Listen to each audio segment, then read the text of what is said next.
Good morning, students. Welcome to another lecture on microprocessor and the microcontrollers.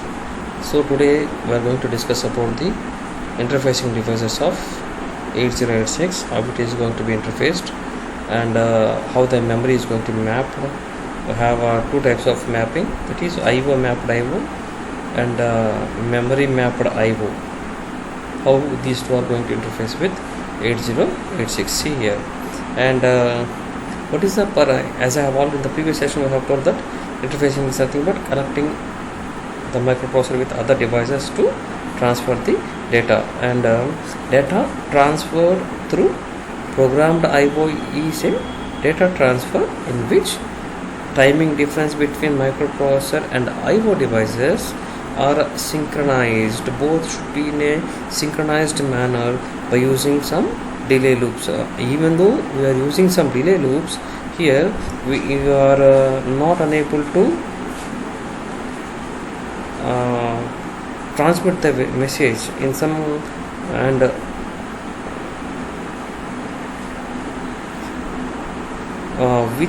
which is not possible.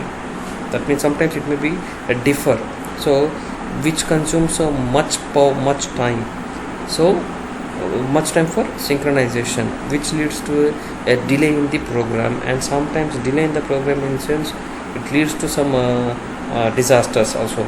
So hence, in order to be on a safer side and avoid this wastage of precious time and memory, interrupt driven data is preferred over a programmed IO transfers.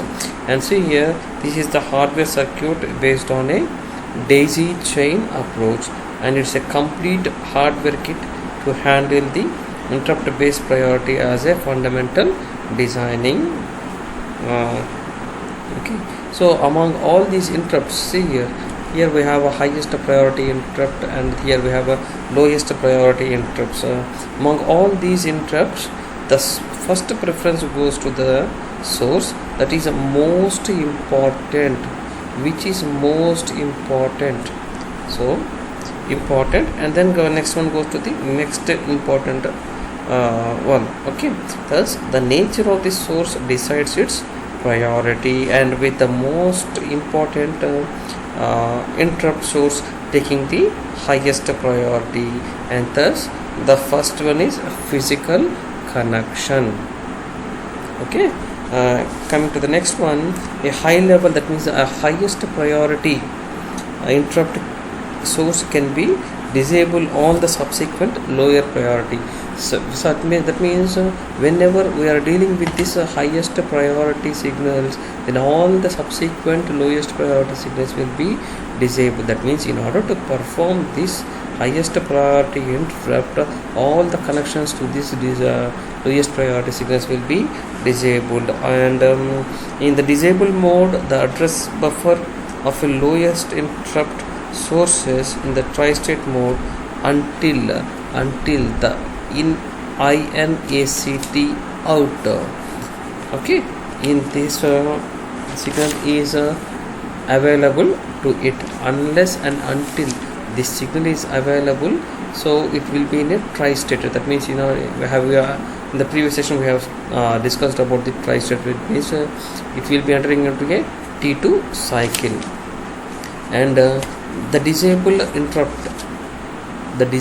interrupt source which wants to connect with INTACT out first it changes its value to low, and then it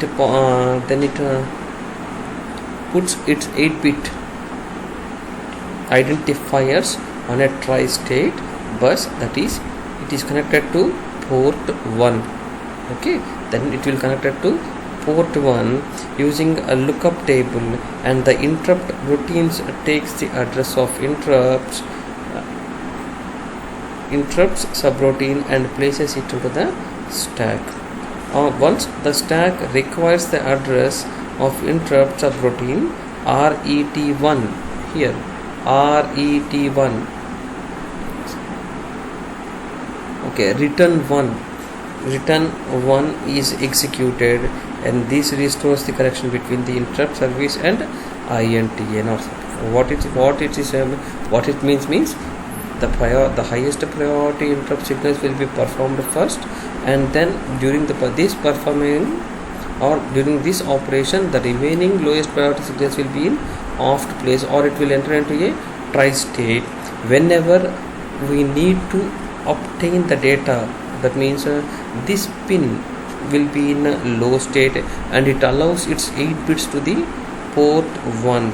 So that means it allows the data, that means it allows the interrupts to the port 1, and when the data is allowed into the or entered into the port 1, then it goes to the interrupt, and it will perform the task and return back to its main program whenever this task has been completed. So interrupts, what is a subroutine? Subroutine is a program that has been written partially whenever we need to call that one, we are going to call it. We are not writing that subroutine program in our main program. So interrupt subroutine sends an acknowledgement signal to the interrupt source, which removes the 8 bits identifier and changes this INTO out to high. So whenever the interrupt subroutine sends an acknowledgement that acknowledge in, ACKIN, acknowledge in, then the interrupt source will remove this 8 bits and changes this INTAOUT to high. Previously it was low, then we have sent it the 8 bits of data. Now it is changing it to high state. That means we are not going to send any data. Then the 8051 knows that the interrupt has an acknowledgement and gets ready to recognize for the next interrupt. Yes, whatever the data or whatever the interrupt request you have sent previously has been done. Now we are ready to accept the another interrupt. Coming to the as I have told you that two types of there, that is IO mapped IO and memory mapped IO interfacing. So see here, to place IO card address in an IO space. Here card in sense slot, so we need to place a slot in IO space. Coming to the here memory mapped IO locations is an address in the memory space itself. Here we are deleting or we are locating memory within IO device itself. Sorry, we are mapping IO device within the memory itself, and we are transmitting an IO map to IO map, means from one IO address IO port to another IO port. See a second one. Devices are considered as distinct IO devices and addressed accordingly. Here a distinct IO devices, that means we cannot say that all the IO devices are same. We need to bifurcate, we need to distinct those things, and these distinct IO devices are addressed accordingly based on its requirement or based on its priority they are addressed. So see here, devices are considered as memory locations and addressed likewise, as we have seen that itself because it is in same memory.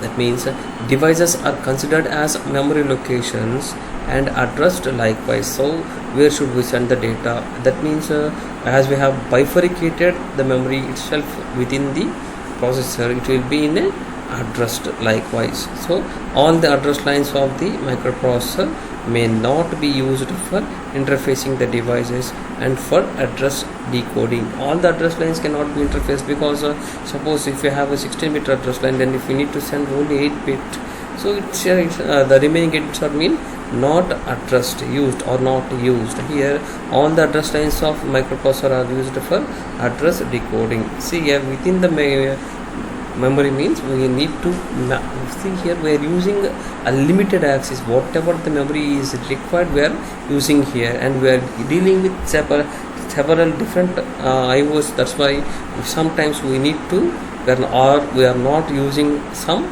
interfacing devices or some address lines. IO write and IO read signals are used for interfacing. Input output write and input output read are the signals used for interfacing. Here